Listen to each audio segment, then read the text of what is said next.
vamos a hablar de confianza en términos más abstractos. La verdad es que yo me he quedado un poco deprimido con el informe Edelman, ¿no? Pero creo que tenemos que verlo en el largo plazo, ¿no? Realmente el progreso de Homo sapiens, Homo erectus, Homo sapiens en los últimos 2 millones de años demuestra que hemos sido capaces de desarrollar un nivel de confianza brutal entre nosotros, brutal. Sin eso no estaríamos aquí. Y si lo pensamos bien, cada vez que salimos de casa por las mañanas asumimos una serie de cosas en las que confiamos plenamente. Por ejemplo, que salimos a la calle y vamos por una calle que hay mucha gente y no vamos a chocar con nadie, y no lo pensamos, ¿vale? Y llegamos a un semáforo y está verde y cruzamos y no nos va a atropellar un coche. Si pensamos así, nos damos cuenta de que el nivel de confianza que tenemos en nuestras sociedades es enorme. Yo creo que el informe Edelman es un bache pequeño, ¿eh? Y espero que lo recuperemos. Bueno, para hablar de confianza tenemos hoy aquí a Jerónimo López y voy a explicar 3 puntos breves del currículum de Jerónimo.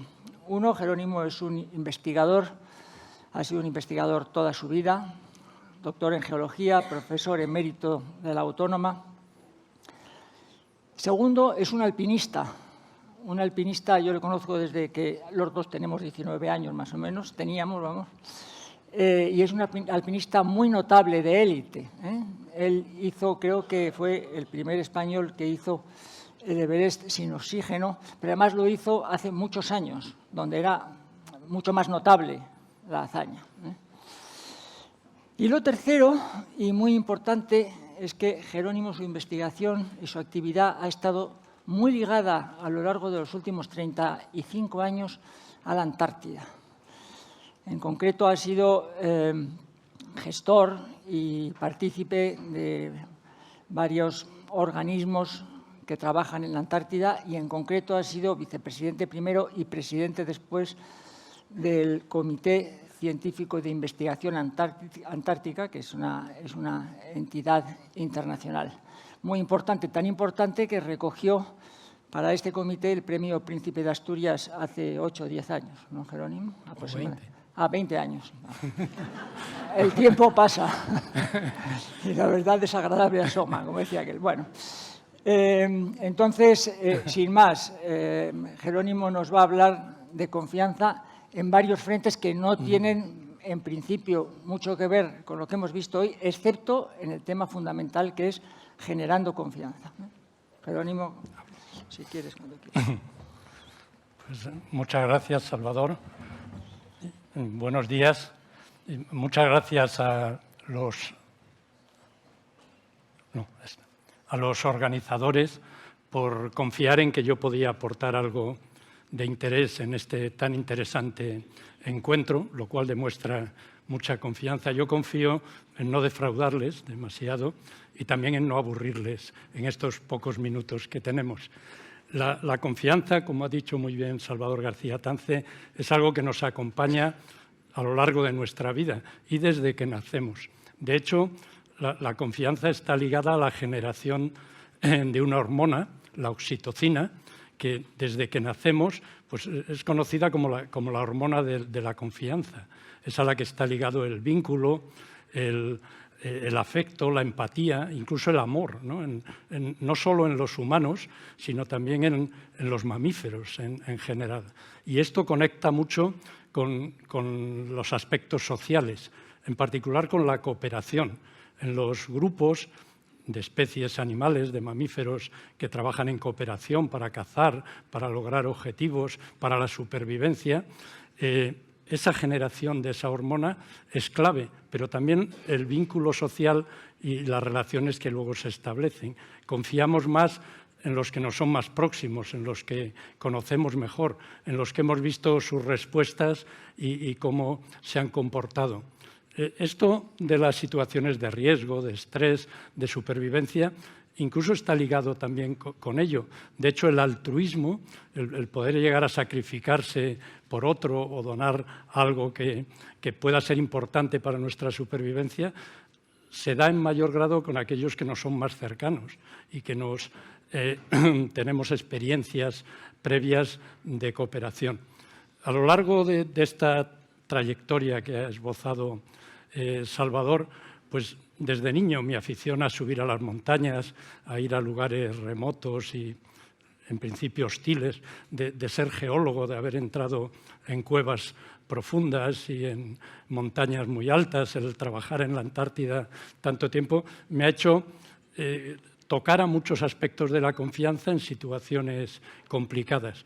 En el ámbito personal, en el ámbito de equipos, pero también en el ámbito de las relaciones interculturales e internacionales, de lo cual terminaré hablando. La Antártida es un símbolo extraordinario. La confianza, dentro de los muchos aspectos que tiene, una es la confianza en uno mismo. Esto es un aspecto que en las montañas muy difíciles, como esa que vemos ahí, esa pared de 1 kilómetro en el Capitán, en California, o en las altas montañas, es algo que se palpa muy fehacientemente. Si uno no tiene confianza, no va a conseguir ciertos logros, nunca va a llegar a una cumbre muy alta, porque siempre hay que forzar. Pero si se fuerza más de lo que se debe, el resultado puede ser fatal. Y entonces hay un equilibrio entre conocerse a uno mismo, en lo cual nos ayuda también mucho las interrelaciones con los demás, el situar nuestro propio conocimiento. Y las relaciones en los equipos, entre los miembros de un equipo, los líderes y en bidireccionales, en los dos sentidos. Como un caso paradigmático está este ejemplo, habría muchos otros, del explorador británico Ernest Shackleton, que entre 1914 y 16 pretendía cruzar la Antártida, llegar aquí y salir por el otro lado de la Antártida. Ya había sido alcanzado el Polo Sur entonces y no llegaron ni a pisar el continente que querían cruzar. Su buque se quedó atrapado en el hielo, derivó hasta aquí, ahí se hundió, arrastrando los botes salvavidas llegaron al mar de ese lado y llegaron a esta isla, la isla Elefante, donde esos 28 hombres quedaron aislados del mundo. Había estallado la Primera Guerra Mundial, nadie se acordaba de ellos, no tenían comunicaciones, no les quedaba más remedio que lo que hicieron. 6 de ellos, en este pequeño bote de menos de 7 metros, en una de las gestas más extraordinarias de exploración, navegaron 1.300 kilómetros hasta el primer sitio habitado aquí, 2 semanas en ese bote y sin alimentos y después de todo aquello anterior. Y allí se quedaron 22. 4 meses esperando hasta que pudieron llegar a rescatarles, confiando en que vendrían, confiando en que algo iba a pasar. No falleció nadie y mantuvieron unas relaciones de equipo que fueron clave. En la Antártida sigue siendo necesario afrontar situaciones difíciles. Esto es en la misma isla Elefante, en 2003. Allí teníamos que confiar en que vendría un buque capaz de navegar entre hielos, que un helicóptero vendría a recogernos. Surgen situaciones imprevistas, como un vivac que tuvimos que hacer porque no venían los helicópteros debido a la niebla. Y todo esto conectándonos con ese aspecto de la Antártida y con la importancia de las relaciones internacionales. Es algo clave en el mundo que vivimos y en los grandes retos que tenemos planteados como humanidad. Somos un planeta sobrepoblado, con más de 8.500 millones de habitantes, en el que hay enormes desigualdades, gente que vive en condiciones muy difíciles y al lado de zonas opulentas. Tenemos el cambio climático, el calentamiento global innegable en la actualidad, lo cual trae consigo pérdida de hielo, un proceso que se retroalimenta, en particular en las zonas polares, pero que afecta a todo el mundo, la subida del nivel del mar, la contaminación en tierra, pero en gran medida en los mares, la pérdida de biodiversidad acumulada y constante, y a lo cual, como sociedad, pues tenemos algunos elementos, algunas armas. Una de ellas es la ciencia que nos ha probado a lo largo de la historia de la humanidad sus logros. Aquí he puesto un ejemplo, cuando a veces nos preguntan ¿y por qué ir a investigar a 13.000 kilómetros de aquí, que está la Antártida, cosas como qué cantidad de ozono hay en la estratosfera y a 25 kilómetros de altura, cuando hay necesidades tan cercanas?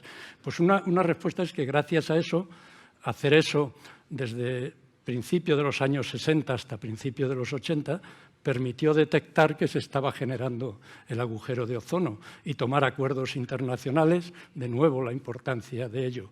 Tenemos los satélites, tenemos los buques estudiando los océanos, tenemos la biomedicina. Recientemente, con el caso de la pandemia del COVID-19, ha sido un elemento que a alguno que pudiera tener dudas de la confianza en la ciencia le habrá abierto muchos ojos a la sociedad.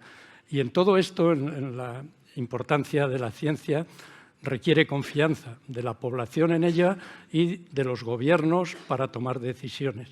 No vivimos uno de los mejores momentos de toma de decisiones basados en la ciencia. Hay populismos y situaciones en el mundo que se alejan de ellos. Sorprendentemente, hay terraplanistas, hay negacionistas, de todo lo habido y por haber. Y los gobiernos, no todos entienden la importancia del multilateralismo, de que el planeta es uno, de que está interconectado y de que son necesarias decisiones globales para afrontar estos grandes retos. Y la Antártida, para acabar con ello, es un excelente ejemplo de esto. La Antártida, después de la Segunda Guerra Mundial, llevaba camino de convertirse en un territorio de conflicto internacional. Varios países pusieron sus ojos en ello, reivindicaban un fragmento de la Antártida, se querían explotar minerales. Afortunadamente, y por una acción multilateral en la cual los Estados Unidos y Rusia jugaron el papel clave y juntos, fue tomar la decisión de no convertir la Antártida en territorio de conflicto internacional. Y promovieron el aprobar un tratado, el Tratado Antártico, se acordó en el 1959 y entró en vigor 2 años después, que prohibía las operaciones militares, las armas, los depósitos de residuos radiactivos, que impedía el reparto de la Antártida y que permitía que las decisiones fueran tomadas colectivamente. Esto, que en principio era un tratado solo, se fue ampliando, se ha convertido en el sistema del Tratado Antártico, donde los elementos de protección ambiental y de compartir ese ámbito por la humanidad se han reforzado. El Protocolo de Madrid, firmado en esta ciudad en 1991, que entró en vigor en 1998, dedica a la Antártida, además de a la paz y a la ciencia, que ya lo dedicaba el tratado, a la protección medioambiental. Por ejemplo, ha prohibido la explotación de minerales durante 50 años desde que entró en vigor. Hasta 2048 no se explotarán minerales en la Antártida. Pero es un ejemplo de un lugar que tiene una información científica clave, donde nunca ha vivido una población estable, que no pertenece a ningún país, que lo que es el continente representa el 10% de las tierras emergidas en el mundo, aunque el tratado también abarca todos los mares y hielos hasta el paralelo 60 de latitud sur. Un territorio así de grande, desde luego con riquezas, está sometido a un régimen único en el mundo, que ha durado ya más de 60 años, de 62 años, y que incluso se ha reforzado, que ha resistido la etapa de la Guerra Fría, que naturalmente cuando hay crisis como la actual tiene que bajar el tono en alguna medida, pero que ha resistido y que esperemos que resista y que puede ser un modelo de cómo a escala planetaria y la humanidad debe afrontar muchas decisiones ante estos retos de manera colectiva. Y muchas gracias por su atención.